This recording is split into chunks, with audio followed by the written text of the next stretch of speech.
May tanong po ako tungkol sa mga gumagawa po ng himala, tungkol yung mga manggagamot.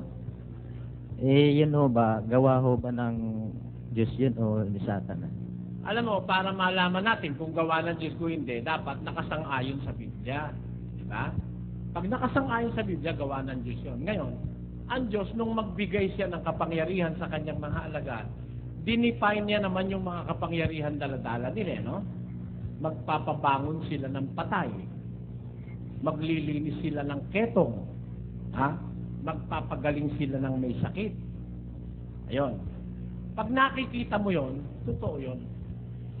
Pero ngayon, kunyari nagpapagaling ng sakit.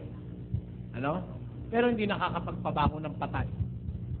Kahit nga yung patay na ipis, di mabuhay ni Almete. Kaya, lalabas, nagpapanggap lang. Wala sa kanya yung buo na ibinigay ng Diyos.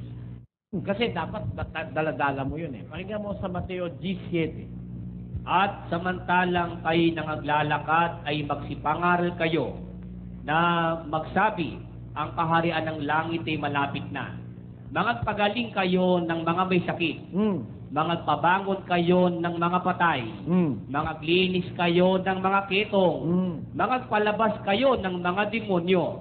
Tinanggap ninyong walang bayad ay ibigay ninyong walang bayad. Kaya, doon makikita mo yung kabuuan ng karapatan o kapangyarihan binigay ng Diyos sa mga apostol. Kasama ron yung pagbuhay ng patay.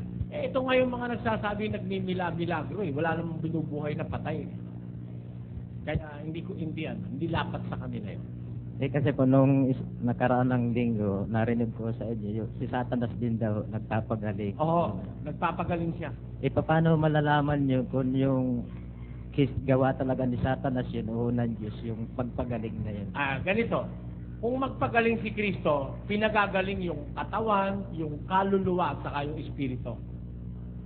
Kung magpagaling siya, hindi yung laman lang. Kung magpagaling siya, pati pagkatao mo, pati espiritu mo, galing. Ang tawag sa Biblia ron, thou art made whole.